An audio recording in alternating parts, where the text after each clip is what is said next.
Greetings, humans. Welcome back to part 10 to What If Deku Had the Powers of the Sage's Six Paths from Naruto.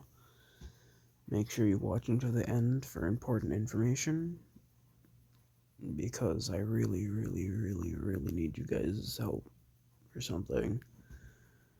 But yeah, in the last part, class 1, before I start, uh, as you can tell, I went on a bit of a hiatus for, 3 months now?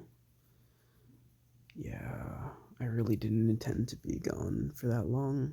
I intended to be gone for like maybe a month and a half at the most, but 3 months. Uh, it's for a range of reasons.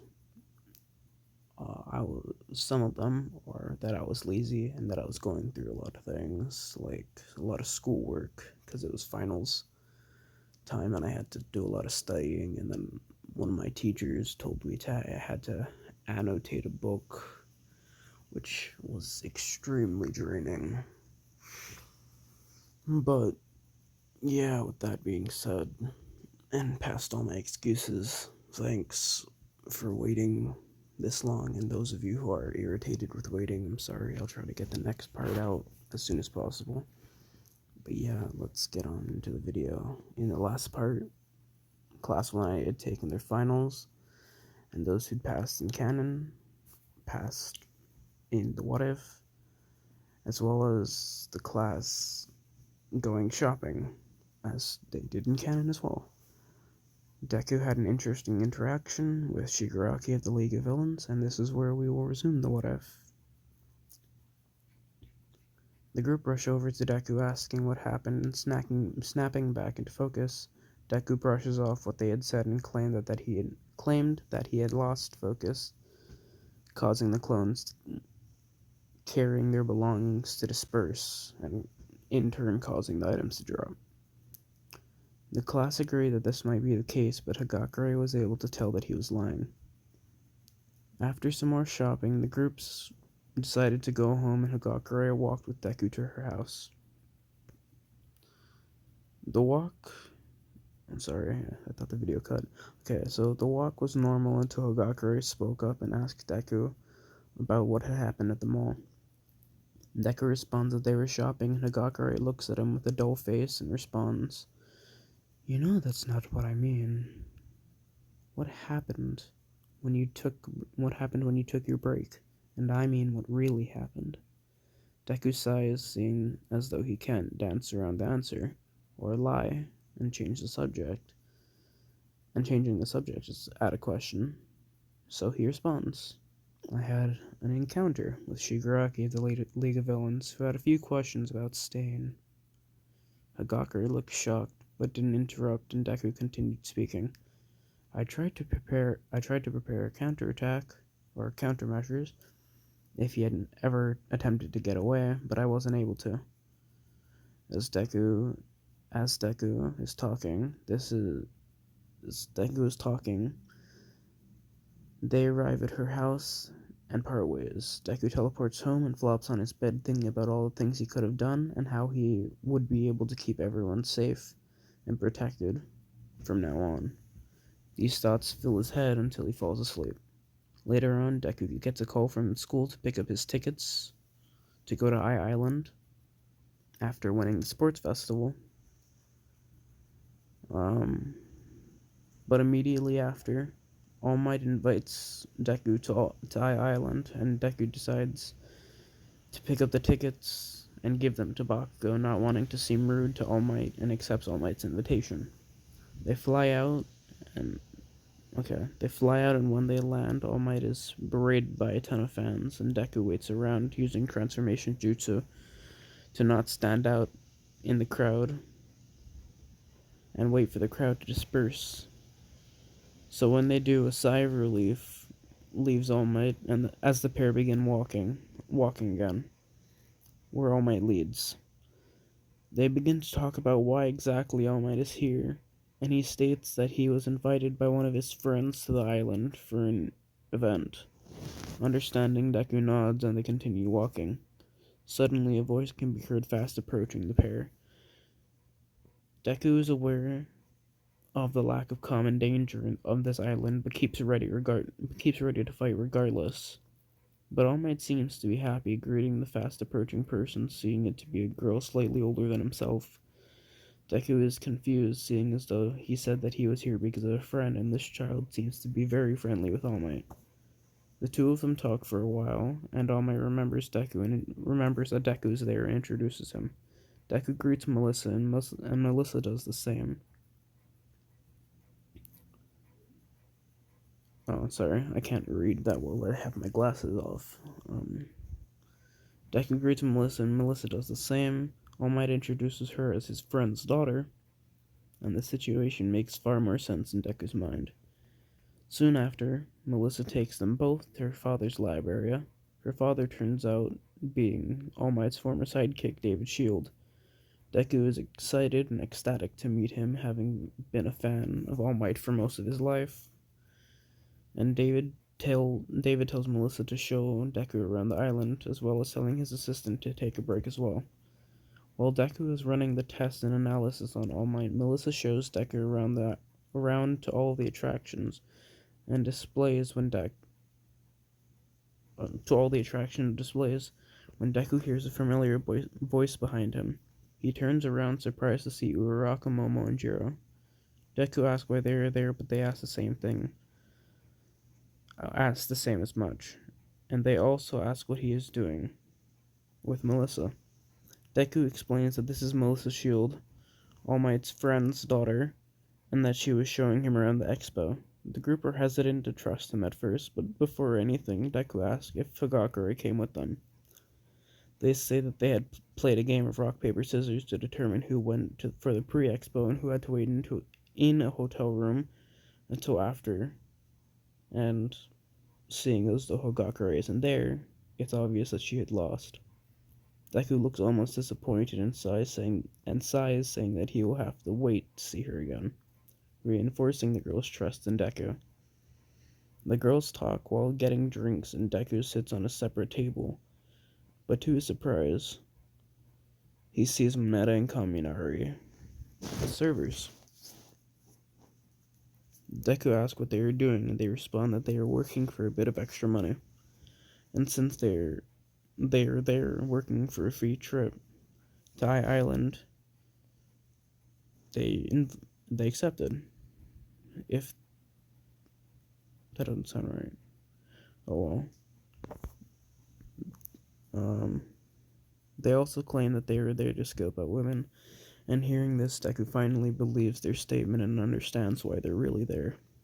But suddenly, Ida comes around the corner telling them to return back to work, sprinting at them at breakneck speeds. Deku becoming less and less surprised with each meeting. Deku and the group greet Ida, but suddenly, Deku hears an explosion and thinks that he knows from where it's from due to feeling Bakugo's chakra from that area. The group head to the area of the explosion to see Bakugo and Kirishima destroying robots, and a girl on the side of them giving them their respective times for their respective runs. Bakugo finishes slightly faster than in canon, because everyone's stronger in this what if, or everyone directly connected to Deku. But yeah, Bakugo finishes time slightly faster than in canon, and they see Deku watching with the rest of the group, excluding Mineta and Kaminari, because they're still working. Bakugo jumps up to the stands, and Todoroki jumps down wanting to test himself, getting a faster time than Bakugo. Seeing these two go, the group become excited to see how quickly Deku would be able to complete the obstacle or complete the course. Deku denies doing it at first, but through far too much begging, he jumps down to the area slightly irritated and begins stretching. Those in class 1A back up, and so does Melissa, seeing that the class who know him back up. And when the girl starts a timer, Deku disappears and suddenly appears at the top of the mountain. When he shows up at the top of the mountain, all the robots explode, shocking everyone aside from those in Class A who are still impressed, far less shocked from being exposed to it this many times, or to however many times.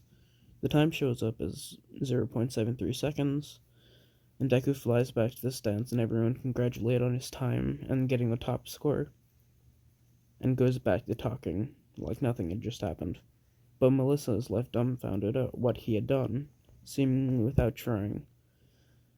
After a while, the groups head back to the area where Kaminari and Mineta are, or they head back to the area that Kaminari and Mineta are at.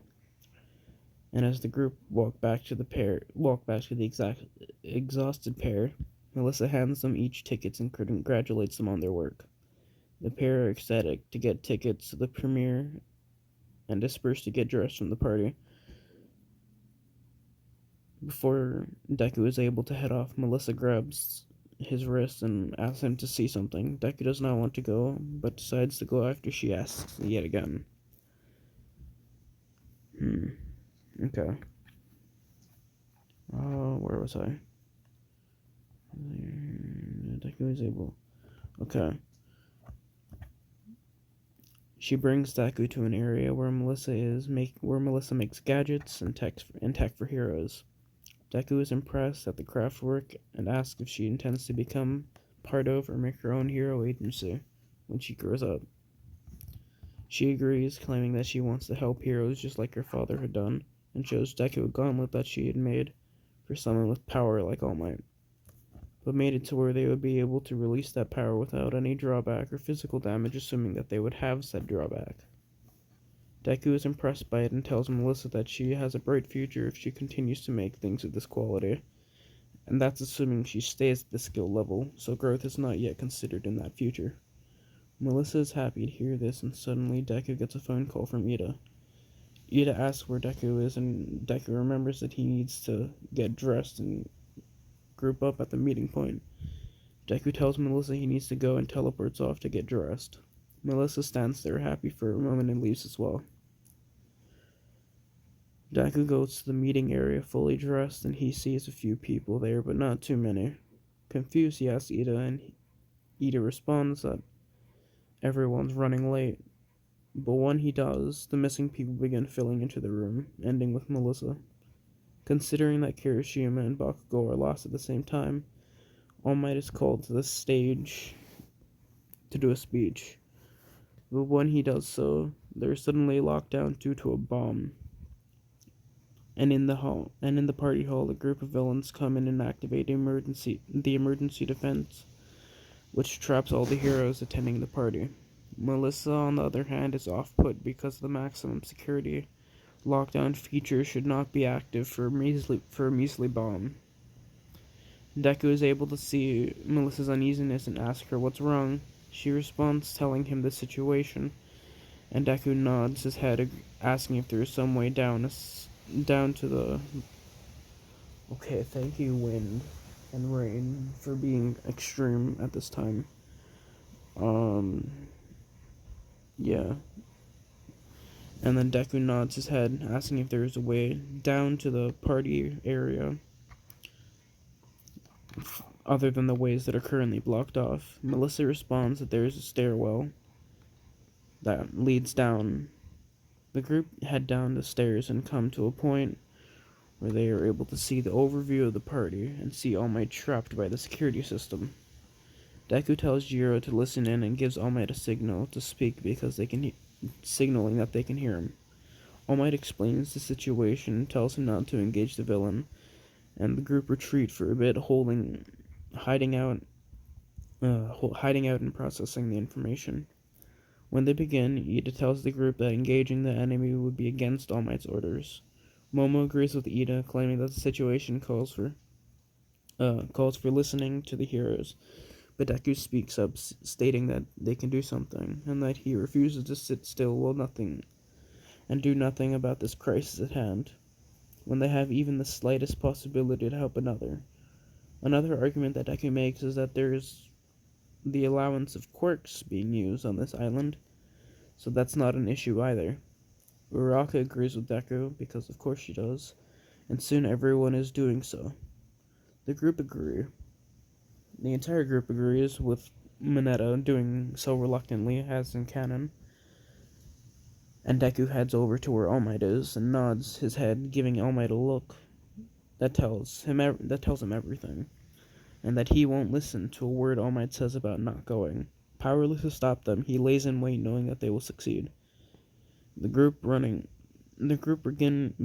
running up the stairs, and Deku asks Melissa how many stairs there are. But when she responds with the number 200, some of the group's determination become to waver. But they were picked up again when the thoughts of needing to save everyone crossed their minds.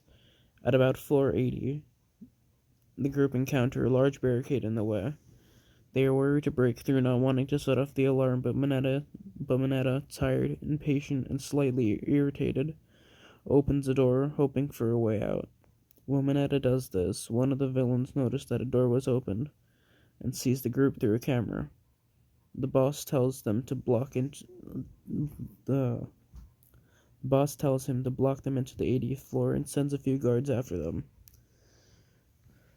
The group runs through the halls when the barricades begin closing. Suddenly, Deku notices the door and yells for Todoroki to stop it with some ice. Doing so, as Deku throws a Rasengan into the door, he sees an opening to an area with a large sum of plant life. But one of them notices that an elevator is going up, and they decide to hide in one of the bushes. Deku positioning a clone to make noise far away if worse comes to worse. Suddenly, the villains hop out and spot someone. The group are worried until they hear the voices of Kirishima and Bakugo, mainly the voice of Bakugo. The villains throw the same attack as they did in canon to the unsuspecting Kirishima, and Todoroki blocks it with a wall of ice, saving the pair.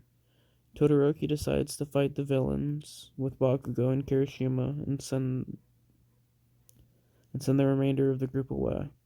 The group run as they see a vent after. Oh, where?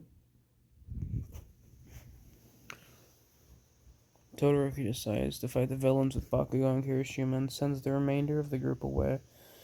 The group runs and they see a vent. After running a decent ways away, Melissa tells them about the vent and where it leads. Upon thinking of how they will get across, their Momo blows up the vent cover, allowing access. Deku thinks about going, but then decides against it because both flying and spending that much time in a transformation jutsu, it would just be a waste of chakra for the upcoming battle. But before he's about to initiate it, everyone's eyes land on Mineta, realizing that he would be a perfect suit for the job. Mineta attempts to deny this responsibility, and doesn't want to go. But Deku and the group try to convince him, and to their success it works, and he manages to do it. The group resume climbing higher and higher. The fight with Bakugo, Kirishima, and Todoroki end in the same way as it did in canon. The barriers open up, and the villains' plan goes similarly to canon. And the group do as they did, jamming the robots and beating a few, as well as running to the higher floors. The groups are once again split up, with Deku, Ochako, and Melissa running to the server room. Uraraka uses her quirk on Melissa to make her lighter for Deku to lift, and Uraraka is saved from the onslaught of robots by Bakugo, Kirishima, and Todoroki. Deku and Melissa make their way to the server room and dispatches the enemy, waiting with little difficulty. Upon making their way to the top, they see Melissa's father, David Shield. Melissa and Deku hear everything in the conversation, and Melissa becomes upset until the pair of main villains show up, and does what he does in canon, catching Deku off guard, taking shots at both the Professor's aide and David Shield himself. Okay, good, it's still recording. The villain's boss takes head takes hold over David's shield and drags him to the roof. As Melissa disables the security systems, deactivating all the robots and freeing the heroes, the villains board a helicopter, and Deku is unable to save David's shield due to him being held at gunpoint. They take off and Deku tries to stop the plane to no avail. But as Deku falls, but as Deku's fall comes, All Might comes to save the day. But to everyone's surprise, the villains come back from the crashed helicopter and use the quirk enhancer. Uses the quirk enhancer to power up his metal manipulation quirk. Deku and All Might stand up from their positions and begin walking towards the villain. All Might thanks Deku for helping him out of the bind, and Deku states that it wasn't just him and that thanks can wait for later, seeing the threat in front of him. All Might agrees, and the pair spring into action. Deku runs to the left as All Might climbs up on the right, dodging and destroying all the rubble that would hit anyone. The pair meet up, and Deku creates a ton of shadow clones that aid in destroying the rubble, and aid in stressing out the villain as the clones focus on the defense. It gives an opportunity for All Might and Deku to begin their attack. The pair sprint and jump to the villain, but he sends a large dense metal cube at the pair. Prepared Deku shoots a particle style jutsu destroying the cube and prepares to initiate their plan. Flying to the villain, Deku punches. I'm out of breath. Deku punches him and placing a flying raging seal makes a clone, or placing a flying raging seal on the villain, making a clone, and having the clone fly down, sending the clone to All Might. And as All Might charges up his attack, the clone places his hand on All Might's back, and when All Might is fully charged, the Deku above the villain yells Shinra Tensei, and the villain is flung from his position skywards, and the clone teleports to the villain, and the clone and All Might slam the villain down into the ground, knocking him out. The group celebrate, and the villains, along with David Shield, are locked up for the crimes, and the expo continues as planned. After such, the group heads back, saying bye to Melissa Shield, and they go to resume the rest of their break. A few days later, Hagakure calls Deku and asks him if he wanted to go to the pool to hang out before the training camp. Deku thinks about this for a second, until he gets a knock at the door, or when he gets a knock at the door. Answering it, he sees both Kaminari and Mineta at his door, asking the same question Hagakure had, but instead of hanging out, they propose training. Deku puts the phone to his ear and tells Hagakure that he will be there soon, with a few others. As he hangs up, smiles rise on Mineta's and Kaminari's face as they head to the school, and confirm with Aizawa that their requests were accepted, and Aizawa confirms that the pair's delight. But Aizawa holds Deku back for a little while and tells him to keep an eye on the pair because the girls are also going to use the pool. Deku nods as he turns to continue walking with them. They change, and the pair of Kaminari and Mineta run out expecting to see their classmates in swimsuits.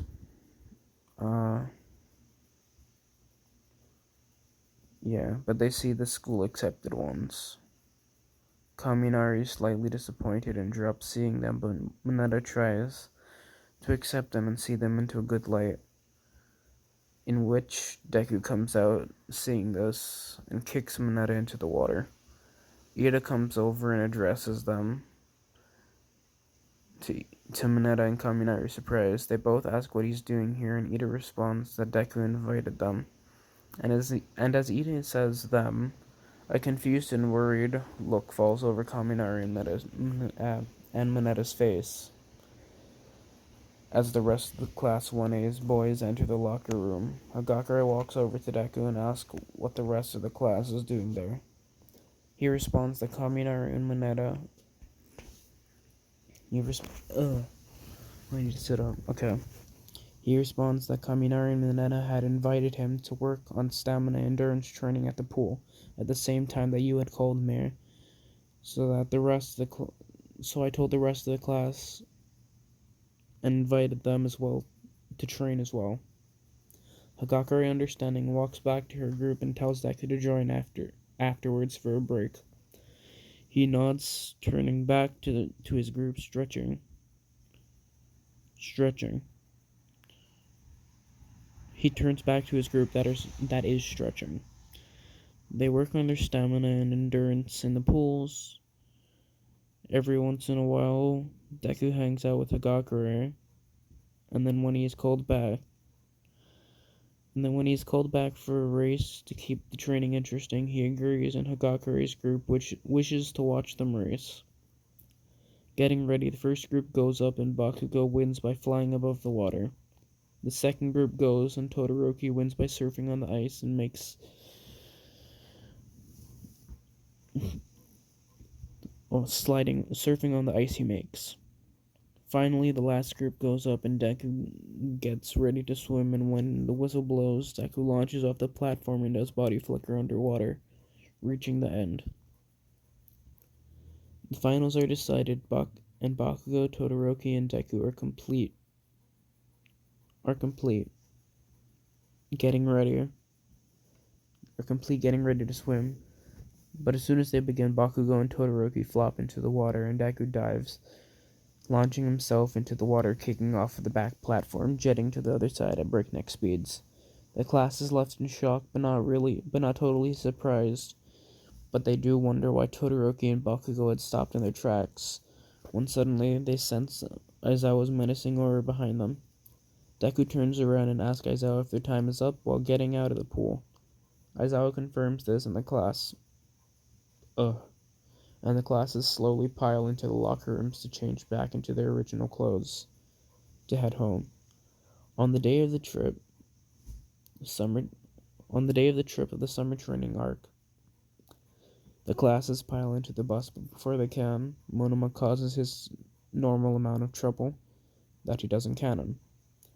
On the bus, the class is talking amongst themselves, and they come to the designated first stop. Aizawa introduces the hero group, and they speak about the training down the mountain.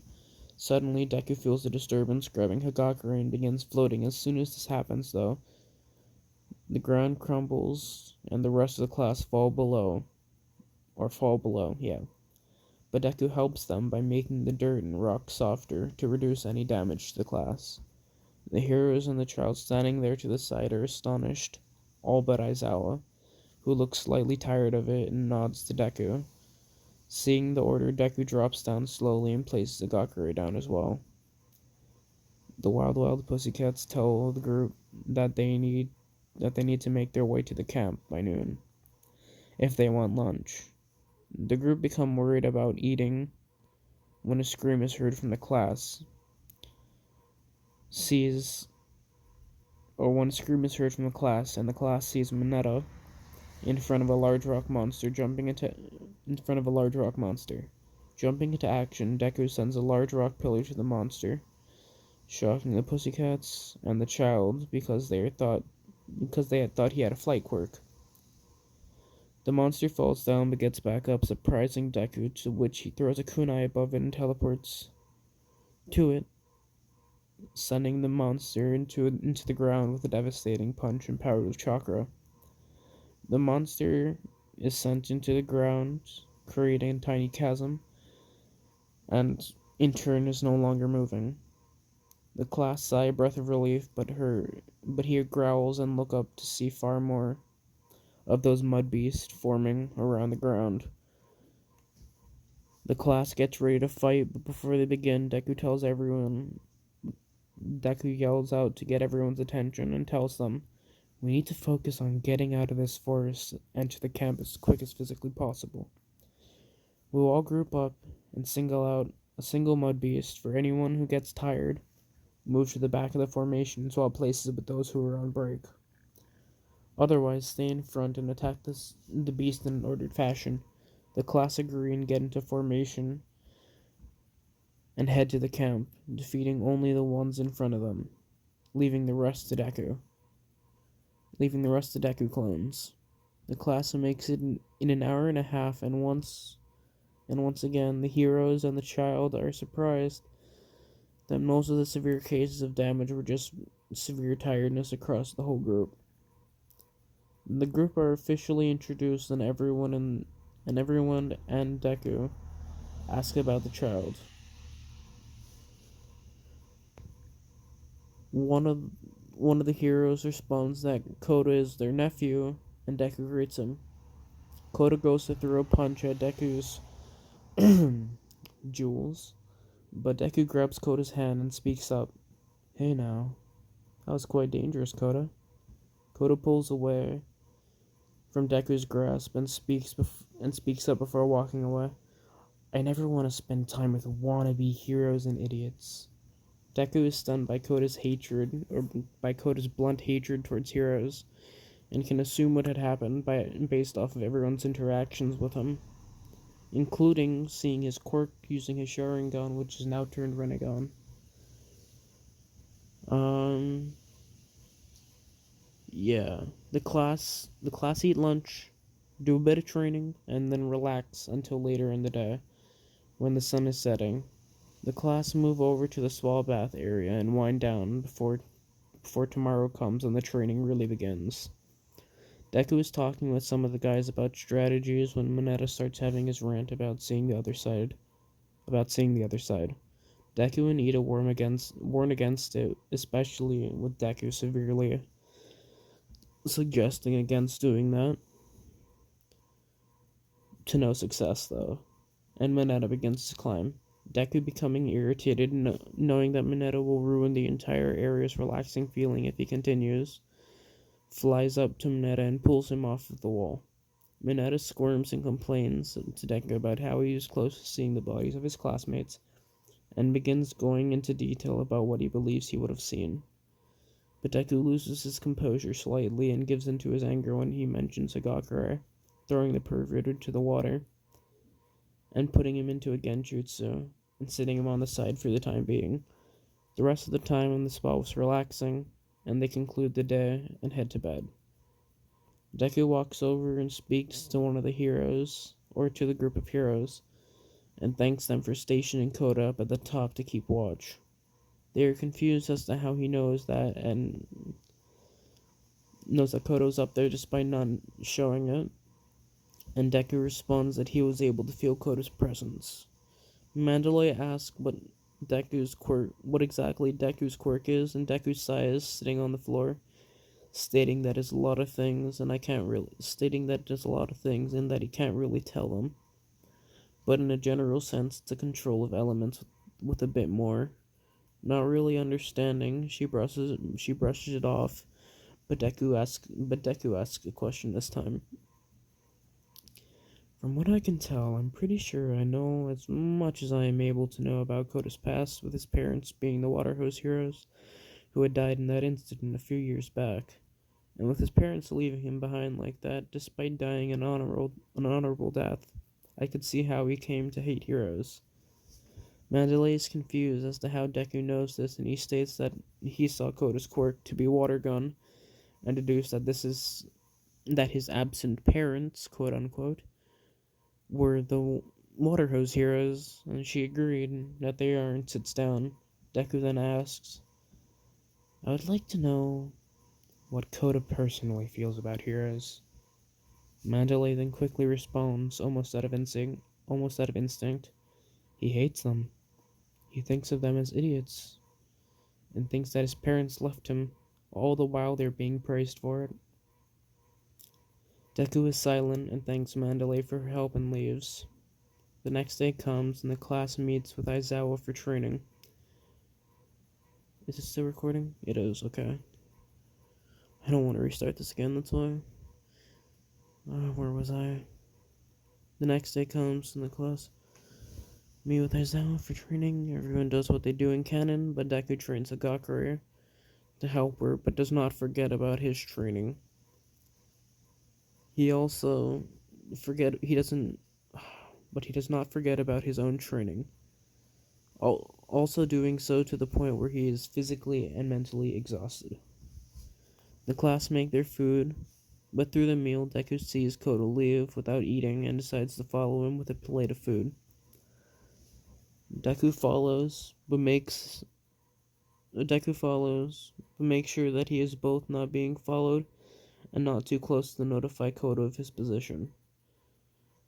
Until he suddenly stops at the top of a mountain, at the top of a mountainside, and sits down on the rocks. Deku makes his presence known, confusing Koda as to how he got there. Deku places down the food and takes a seat opposite of Koda. Koda tells Deku that he doesn't want him at his secret spot, and suddenly Deku's laid-back attitude goes to a serious one, causing Koda to stop talking. It's quiet until Deku breaks that silence by speaking. I know what happened. I am sorry that you needed to go through what you did.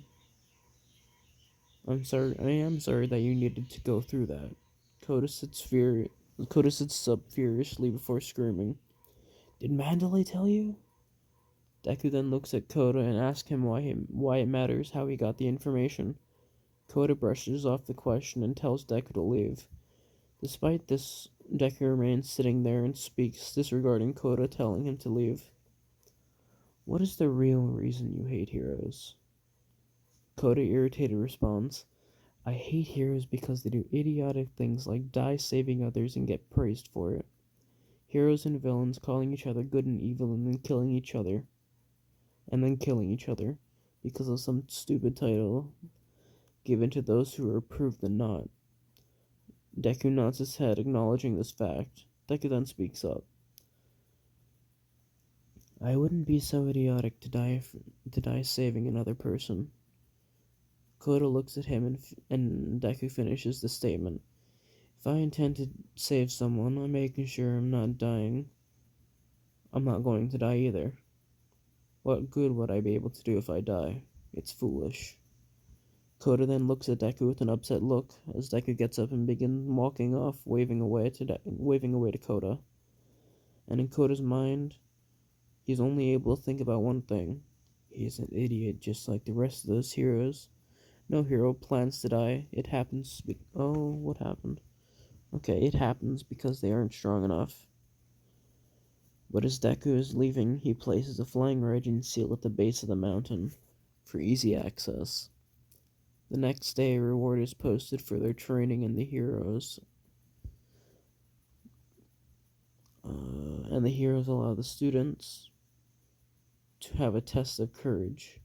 The training goes on like normal, with Deku pushing himself to the brink. The food afterwards helps a bit, but regardless, Deku is drained of a large sum of his chakra and overall energy as a whole. As the teams are chosen, Deku is again left alone, and teams are as they are in canon. And like canon, the Vanguard Action Squad is attacking.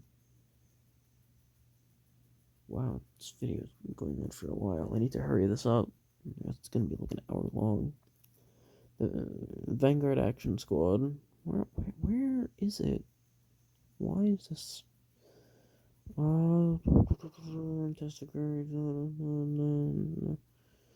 Pushing yourself to bring food as the chosen Deku team. Vanguard Action Squad is attacking, but with more targets in mind.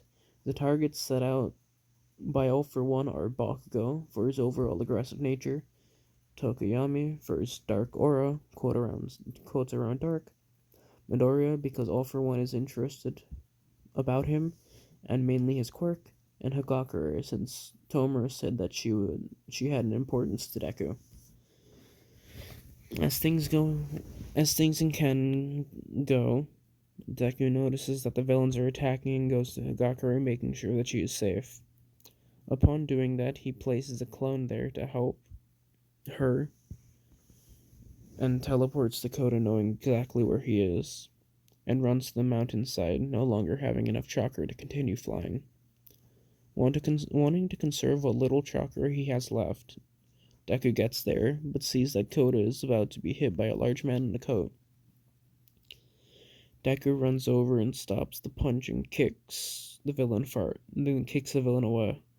Kota is surprised to see Deku, as Deku is about to run away with Kota. The villain gets up with muscle fibers all around, throwing off his cloak to show a large, well-built man. Well, I wouldn't say he's well-built. Large, very muscular man. Uh, where is it? With muscle fibers all around. And as his mask slowly crumbles away from how Deku kicked him into the large rocks, a familiar face shows behind the mask. Upon seeing the villain's face, Kota falls over as memories flash through his mind of a description of the man who killed his parents. As they slowly all match, even to the wound inflicted onto his eye. As Deku sees his face, something similar snaps into Deku's mind. Knowing that this is the man who killed Kota's parents, Deku then speaks up. You're him, aren't you? Muscular, the villain who caused chaos and the death of those water hose heroes, Kota's parents. The man looks at Deku with an interested look and remembers. Oh yeah, those weaklings. They got in my way. They had a kid. Oh well, I'll make sure I'll end the bloodline here. But before that, kid, you're on the list of who to capture along with 3 others. The boss said the shape you were in doesn't matter as long as you're still alive. Same could be said for the rest. But he did say not to damage the girl too badly. Upon hearing that there is a list of targets they need to take, Deku questions Muscular about them, and Muscular, not caring all that much, lists off the names. You see, there was Katsuki Bakugo, who was a blonde kid with an explosion quirk and just an explosive attitude. Tokoyami Fumikage, who had the head of a crow, had the head of a crow-looking bird, and had the ability to manipulate a shadow entity from his body. You, Izuku Midoriya, a pale-skinned kid with odd features. They said you are highly dangerous and that you had a special quirk. And as Muscular says quirk, he makes air quotes to signify that the leader of the organization seems to know something about Deku's true quirk, or his chakra abilities. And as Muscular and about what he is, Muscular begins speaking again. And for the girl we were meant to take take her in without using too much force. She's an invisible girl named Toru Higakure. We're going to use her as an attempt to lure you in. Upon hearing Higakure, Deku springs into action, launching himself and Muscular at full force towards his face, but Muscular blocks the attack with his arm and states that the attack is strong but it's not strong enough, pushing Deku back into Kota. Deku is unable to muster as much strength as he wishes due to the fact that he is weakened from training. Muscular laughs and charges at Deku, knowing that he won't be able to stop him right now. He grabs Kota and jumps to the side, placing him in a safe area before re-engaging with Muscular. Deku knows that Muscular is undeniably strong and that he will need to expend some chakra to beat him.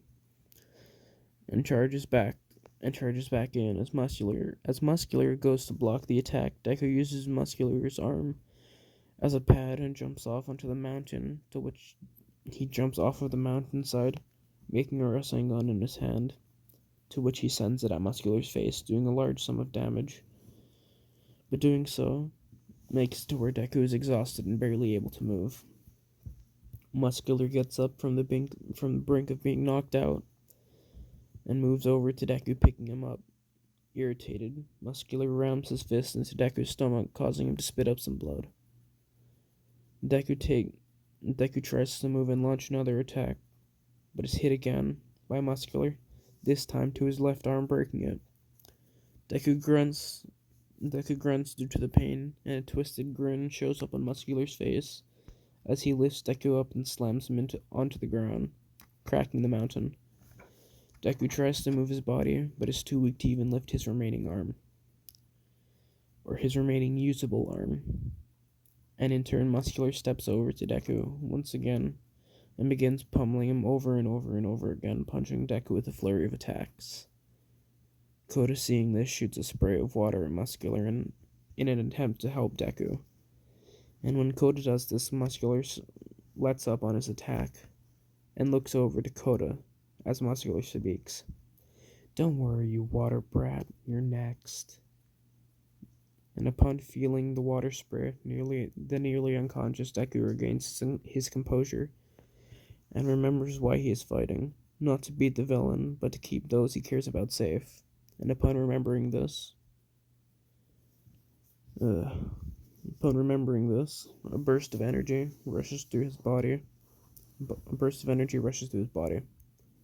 Deku then headbutts Muscular, knocking him back and making Muscular go back to the point of falling unconscious. And as Muscular charges at Deku,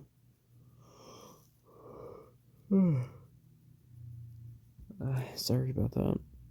It's like 2 o'clock in the morning. Deku headbutt Muscular, knocking him back and making Muscular go back to the point of falling unconscious. As Muscular charges at Deku for one last attack, Deku kicks Muscular upwards into the air, jumps up, and then grabs some bandages from his pouch on the side of his body, and wraps them around Muscular, quickly spinning with Muscular at the center, slamming him into the ground, yelling "Primary Lotus." Deku jumps away, falling to one knee, running out of adrenaline, and Muscular gets up from the rubble, severely damaged and beaten up, and begins to walk towards Deku. But as soon as he takes one step, Muscular falls on his face unconscious. Deku is glad and tells Koda to grab onto him because he is going to run back to the camp to help everyone. Koda is worried because Deku is severely hurt, especially since he's hurt on his behalf. But through a bit of convincing, Koda grabs onto Deku's neck as the pair head back through the forest to the rest of the groups. The situations go as they did in canon, but instead of keeping only Bakugo safe, they keep watch over Bakugo, Tokoyami, Hagakure, and Deku. And like in canon, Bakugo is kidnapped because Deku is unable to get... Oh, what happened to my script?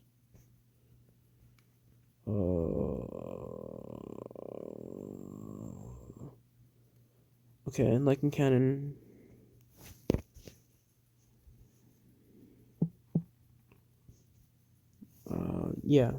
Bakugo is kidnapped because Deku is unable to get to him in time.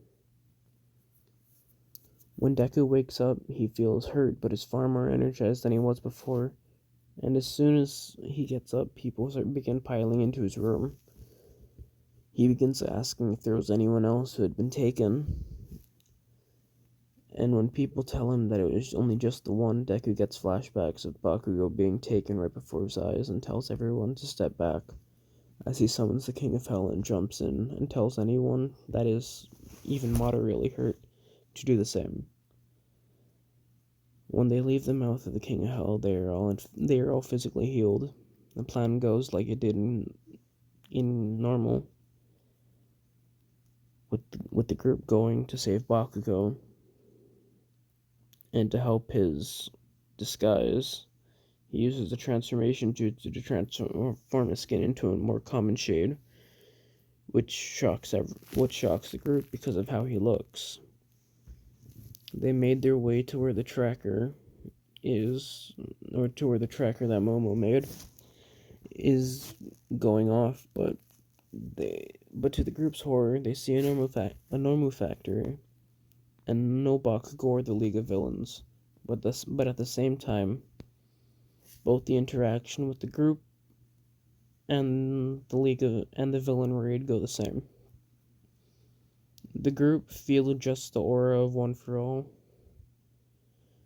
and know that they need to get out of there because if they're caught, they will be killed. Once Deku thinks about the group retreating, until they hear Bakugo's voice. But once they do, Deku wants to jump in and grab him. But the group stop him, not wanting to engage with that. But as soon as he does that, All Might launches himself at All for One. And when they begin their fight, using that opportunity, the group decide on a plan to help save Bakugo and decide on what to do. Just like somewhat similar to in canon, but with Deku being able to fly. It's just what they did in canon, but with Deku being able to fly. Before they put their plan into action, Deku makes a few clones to help All Might distract All for One. And upon saving Bakugo, they get out of the area. And the clones and All Might let loose, causing All for One to send everyone away. Deku's clones and All Might sprint to All for One, but due to Deku's current weak physical state, the clones poof from an attack.